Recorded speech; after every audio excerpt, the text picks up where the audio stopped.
talking about? What's up, True Feelings family? How you guys doing on this Sunday? I know y'all ain't used to seeing me on a Sunday, but it's like something going on in Mission Valley where they have like this little free Comic-Con thing on. So since I didn't have nothing to do, I figured I would just use my little tablet, go into Starcasm, and see what the hell is going on with some of the Love After Lockup people. I was really looking for some Seeking Sister Wife stuff, but all this Love After Lockup shit started popping up. We got Kevin that got arrested. We already know what Michael's going on, but I was interested in what his sister Day had to say, since she had to respond to stupid ass people's comments about how you gonna help a drug addict be not a drug addict anymore. So then we got goofy ass Martell. Out of reading all of them, Martell was the dumbest one yet that we're about to talk about. I can't understand how you did 13 years. You did 13 years and you still doing shit, dumb stuff, and you just gonna get your ass back in trouble on the... Let's just talk about what he did first. That's why I say he is the dumbest criminal ever. Okay, y'all, and this is from Starcasm.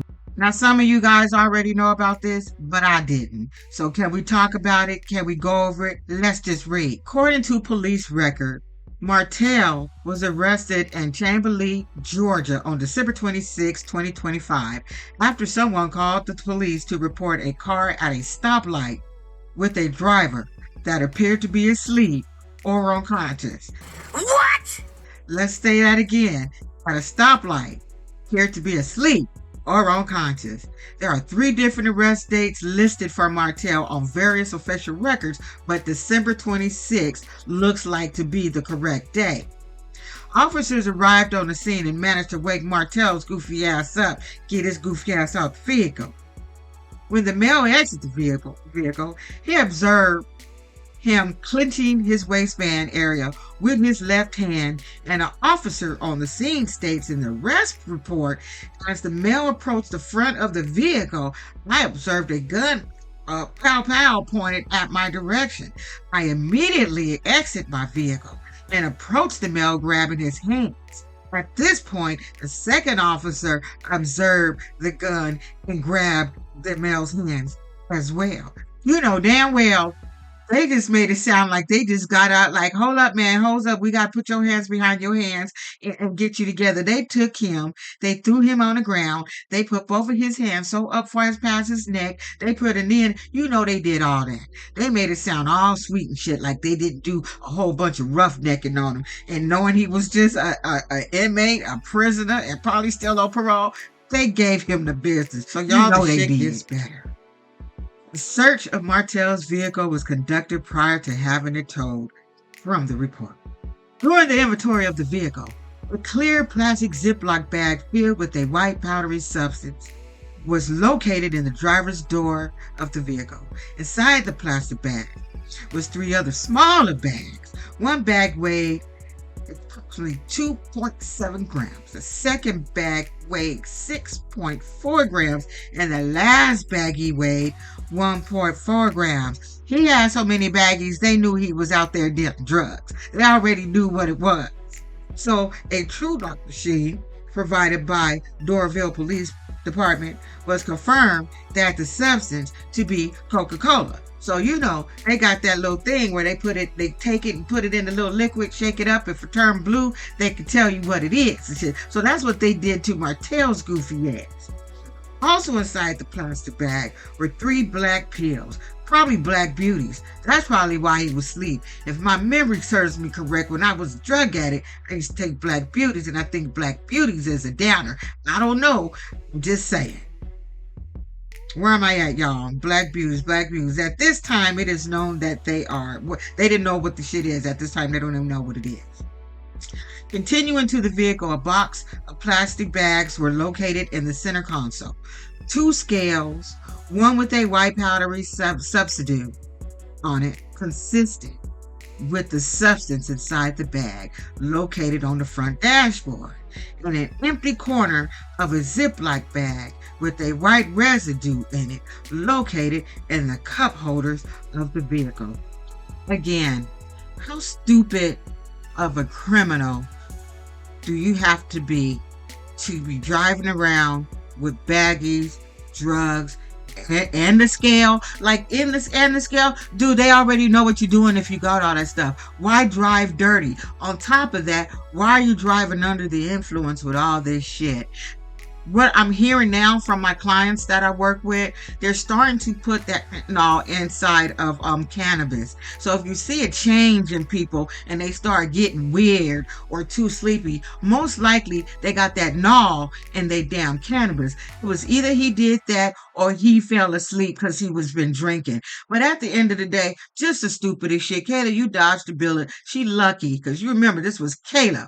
And I think this was season 6. She dodged the bullet because she wanted to have this Negro's baby. Ain't you lucky? Ain't you happy that you didn't pre-produce with this fool? Because he was a fool when he started out on the show. Now I'm sitting there thinking 13 years in. Remember when if any y'all remember, 13 years in, he didn't do shit. He didn't do shit. He didn't learn how to do anything. He didn't get no degrees. He didn't do shit. And he got out on the same shit. Not doing shit. And that's why he's in the position that he's in right now, falling asleep at a light with everything in his car that says, I'm a drug dealer. Now, Martel posted his bond and was released on December 29. The criminal case is open, but it doesn't appear Martel has been indicted yet. Is that indicted yet? It is likely Martel was still on parole from his prior conviction. So he may be facing parole violation as well. Sarcasm will continue to monitor his case and share any major development. Oh yeah, right, y'all. From a person, and I'm speaking of myself, that used to be a drug addict and a criminal. The fact that he had all that shit on him and he on parole, he shouldn't have been able to even bond out. That's just my opinion. Here in San Diego, if you on parole and you got something, you're not getting out. You're not going to get the bond out. You just going to have zero bail. That's how that shit works out here. Unless they trying to use him to find out who you buying your shit from. Is there a bigger fish? Is there somebody else? Because why let his ass out of jail? He shouldn't have been able to bond out. Just saying. Like I said, I don't know how that shit is back there, but here in California, if you on parole, probation, and you getting caught with some white substance and scales, and you under the influence driving because apparently you fell asleep, you not getting out of jail. You gonna get zero. You gonna get zero bail. Let's move on to Kevin, y'all. Let's move on to Kevin. Y'all remember this dude, Kevin, right? I don't think none of us can forget Kevin and the infamous hit that he did to Curtis. As you guys already know, Curtis is about to, I think he got time, he got life because he took somebody else's life. So he got something going on in the little 4 walls too. But here we got Kevin. Kevin still is out, okay? But Kevin's the type of person, I feel like Kevin ain't gonna knock you out or do something to you unless you did something to him. But he is kind of a hothead. But let's just read what he got going on. Love after Lockup's Kevin, who famously knocked out Curtis King in a one-punch halfway house parking lot brawl, was arrested this weekend in Texas. According to police records, Kevin was arrested on March 14 in Arlington. He has been charged with assault causing bodily injury, which is a Class A misdemeanor in Texas.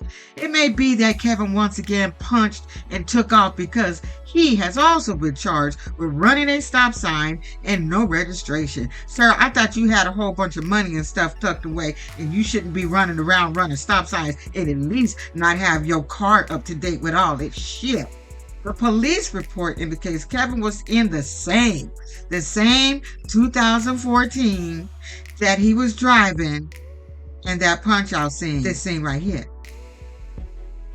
The alleged victim of the assault looks to be a 37-year-old Arlington man. Jail records indicate Kevin has posted his $1,500 bond and he's taking his ass back out to his house.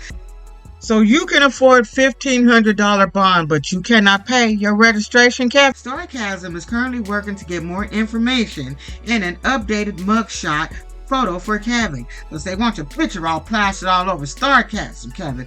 I don't know what you did or how you did it, but can you come on Instagram and tell us why you knocked another motherfucker out on his ass? Inquiring minds just want to know, sir. That's all. We just want to know. Maybe he should go work in like do some like heavyweight boxing. Is it lightweight boxing? Because it seemed like he got a punch that just knocked something out. So he got them hands. Maybe you should take up boxing, Kevin. But get you a little job, do what you need to do, and pay your damn registration. That's what you need to be doing. I'ma say this.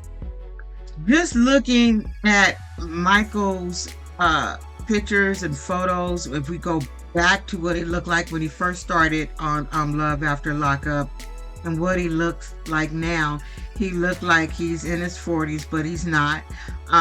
I got a feeling that he on that he on that fentanyl. That's what he looked like he's on. Being that I work with mental health and people, drug addicted people, I can see the shit a mile away. I don't really think that's crack. I don't really think that's meth. I really feel that because when he was on the show, remember I used to point out all the time and show little photos that he'd be loaded all the time. He was always loaded on Love After Lockup. So after reading, and I'm gonna get there, so his sister is responding to people's shitty ass comments, but then she had the nerve to say, and I'm kind of getting ahead of myself, she had the nerve to say that this is Maria's fault. This ain't Maria's fault. Before Maria even came in the scene, he was already a dope head. He was already the way he was. Can't nobody make you become a drug addict. That's a choice that you make on your own to be a dumbass. We can't put that on Maria's goofy ass. It's all on him. So his sister writes, deleting social media for a while. Please don't tag me or message me about Michael. I can't even open the app without seeing exactly what y'all see. Stop the hate comments about him and me and my mom. If we can help him, do y'all really think out of all the people me and my mom wouldn't? Here's the thing. You can't help a dope fiend who want to stay a dope fiend. I'm going to say that right now because I'm dealing with some shit myself. You can't help them. And probably you done extended, the mama, they probably done extended their hand over and over and over. Done dealt with his prison. Done dealt with him going back and forth to jail. At some point, as parents and family members, we get fucking tired. We don't run out of love. We just run out of patience. Because at some point, when you're going to start living for yourself instead of living for somebody who wants to still be an addict. Let them be one. When they won't help, that's when you be there to help them. Baby, I can get you into a rehab. What do you need? But I'm not going to sit here and I'm not going to do none of that. And I don't think people should be blaming them for get him off the street. If he's homeless, he's homeless. He put himself in that situation. So why should everybody else have to overextend themselves to help his ass when that's where he put his own ass? Let them live in that. Especially when they let them live in that. If they won't help and they don't like it and they get tired, there's always a treatment program to help their ass out. And that's when you, as a parent or a family member, that's when you come in. But while they out there, you stay out there. You stay out there and you fucking mess. Get tired. People get tired. And the fact that he took this picture with this smile on his face, he ain't got no insight into his addiction. But he got some really nice white teeth. Moving to the next. This is just random right now as I'm going through my tablet. I think we want to go through Rich because when I did it before was, during one of my videos and I caught it at the end, so I just threw it in there. So now we just gonna really read the shit so we can really see what's going on with Rich. It just seemed like to me, when you get on Love After Lockup, Love During Lockup, you might as well put all your shit out there because they gonna find out. That's the whole, they gonna find out and they gonna put it out there. They should make the shit a part of the show just to save face. But anyway, let's go ahead and talk about what Rich got going on. So for those who don't know, Love During Lockup, Rich is dating much younger inmate Felicia, who has been in and out of jail and prison since she was 17. However, Felicia isn't the only one who has been arrested numerous times. Rich has been in and out of jail as well, including one arrest right after filming the show. What? Rich was arrested in Montgomery County on January 17th, 2025. That's my mama's birthday. On charges of misdemeanor marijuana possession and misdemeanor unlawful carrying a firearm. The charging documents indicate that the amount of marijuana was less than 2 ounces and the firearm was in Rich's vehicle. Court documents do not indicate that Rich was carrying a firearm without a license, but he was in possession of a firearm while engaged in criminal activity, namely possession of marijuana. Now, see, now they just being petty. It like I said, depending on what's this, Texas, I think they just being petty, because all that shit wouldn't have went down out here. If you registered it as yours, fine. They probably would have took it from you or something like that. But they just being petty with this, making it bigger than it is. Then Rich pleaded guilty to the firearm charge because, of course, that's what they're going to do anyway. If you got a weed charge, a firearm charge, they want the charge that can give you a charge. So they're going to let go of the marijuana and stick you with the firearm charge. So Rich pleaded guilty to the firearm charge. He received deferred adjudication and was placed under community supervision for 9 months. Basically, y'all, he was on probation for 9 months. He was also fined $900 in order to take a gun safety powwow safety course. The marijuana possession, like I said, because was dismissed, because that's what they do. Now, something Sarcasm wanted us to know. It is interesting to note that under employer, Rich is listed as an actor. All right, let's keep it going. Rich was arrested again in Montgomery County on September 25th, 2025. Based on Felicia's social media post, she was released from prison in April of 2025. That would mean Rich's September arrest was well after he filmed For Love during Lockup. According to the charging documents, Rich's arrest in September was due to non-compliance with the terms of his community supervision. Basically, his ass got in trouble with his probation officer. The order of arrest states Rich missed his August 2025 meeting with his PO. Plus, he skipped out on his July and August fees. He ain't paying his shit. Rich also admitted to leaving the county without permission on about August 12, 2025. No additional details were provided in regards to what county Rich traveled to or how long his podcast was there. The court ordered Rich's release on September 30th. There is no indication he received any additional punishment. Left during lockup, Rich criminal history. Let's go through this old boy's Now, criminal I'm looking history. at a chart. It seems like 1, 2, 4 of them came out of Los Angeles. I guess that's when he was trying to be an actor. So in May of 2007, he had grand theft. In May of 2007, robbery. I guess it's all together.